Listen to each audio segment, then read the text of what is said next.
Welcome to Med Together. This is a podcast by the people, for the people, as it were. My name is Chana. I'm a med student in New York. This podcast deals with a lot of med school topics, starting from the basic sciences and building its way up, and hopefully it'll be a bit of review that can help y'all consolidate and synthesize important information and maybe phrase it in a way that's easy to understand. By the way, if you're pre-med or you're a nursing student, or you're just interested in sciencey, medically topics, and you're not in healthcare at all, you're totally welcome to. We don't discriminate. If you're interested, you're cool. Ready to rock? Let's do this. Hey everyone, welcome if you're new, welcome back if you're a repeat listener.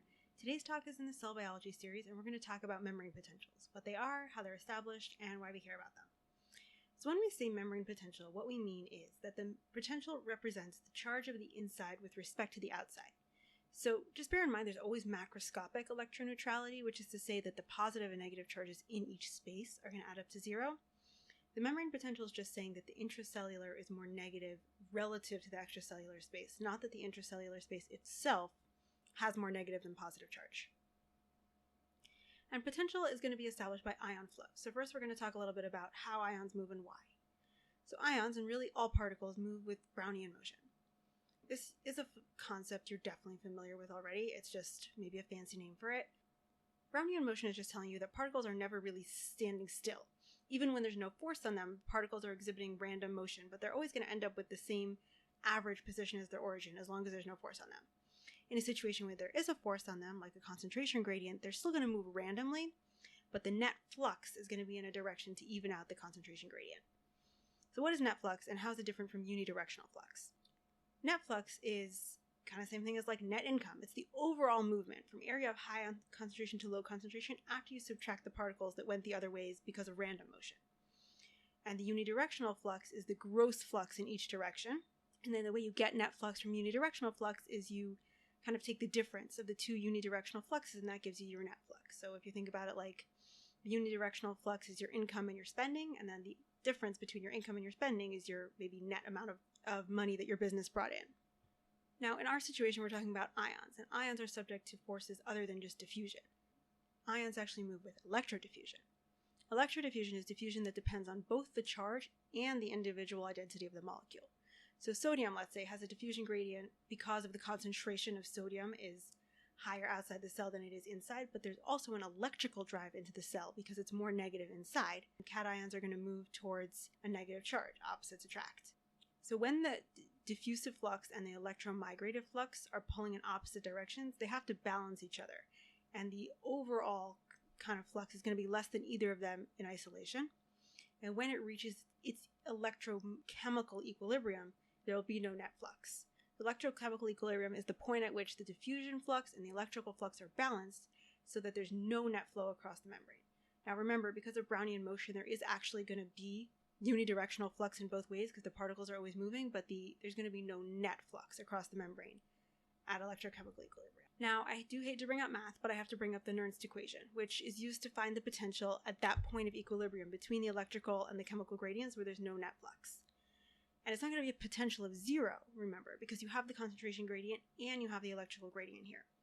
So if they're both going to be pulling into the cell, as with sodium, you're going to end up with a positive potential at equilibrium because they're going to augment each other. So you're going to have sodium cations flowing into the cell in order to reach that point of equilibrium.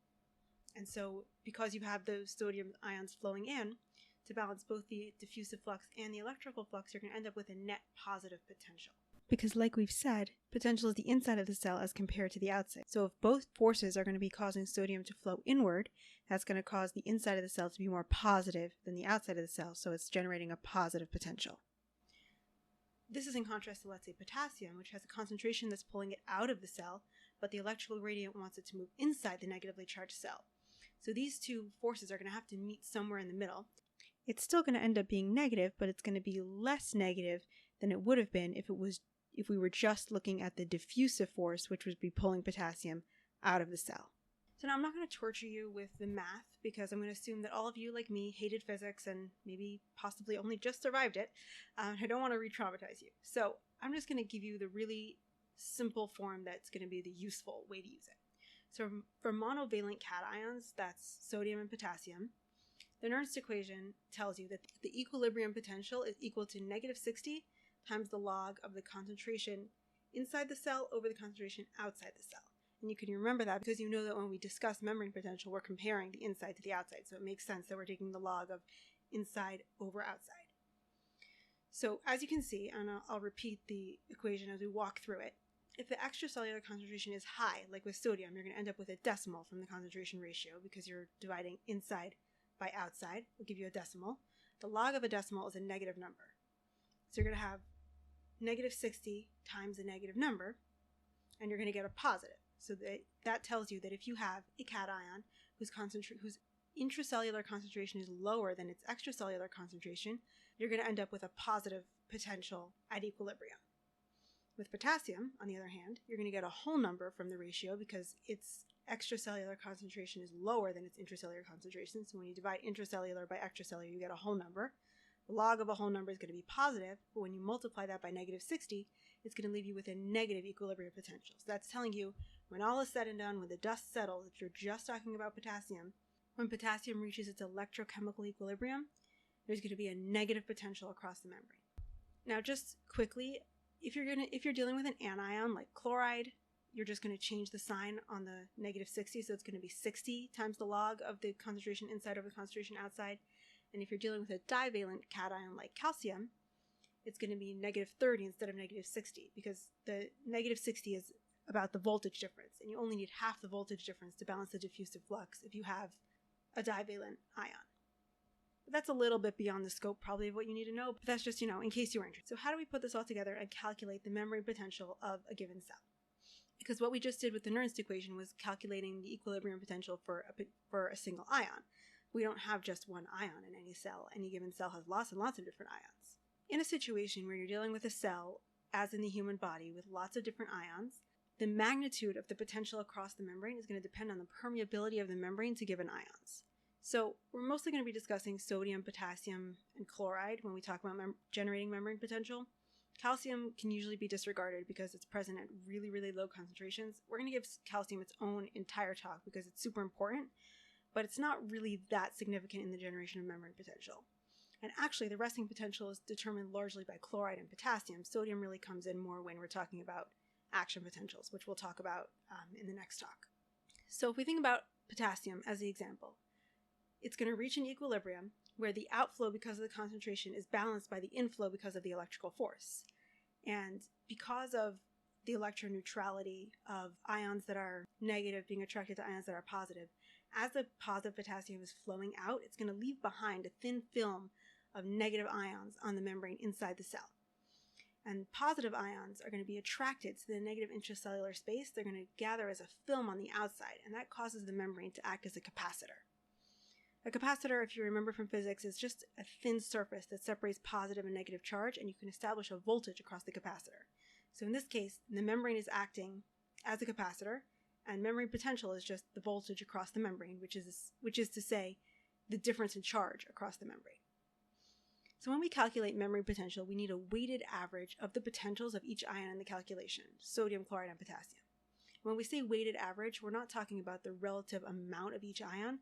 We're actually talking about the permeability of the cell to each ion relative to the others. And that's a value that would have to be given to you. You wouldn't be expected to know off the top of your head the permeability numbers. So because the cell is so much more permeable to potassium than it is to sodium, for example, the flow of potassium is going to have a greater effect on the potential than the flow of sodium will, because sodium is never going to get anywhere near its equilibrium potential because the membrane is just not that permeable to it. Whereas the resting potential of a normal cell is actually fairly close to the resting potential of potassium because the cell is so permeable to potassium that potassium is really almost at its electrochemical equilibrium. Not quite, because you have to think about the other ions that are also flowing and disrupting that, but it's fairly close to that of potassium.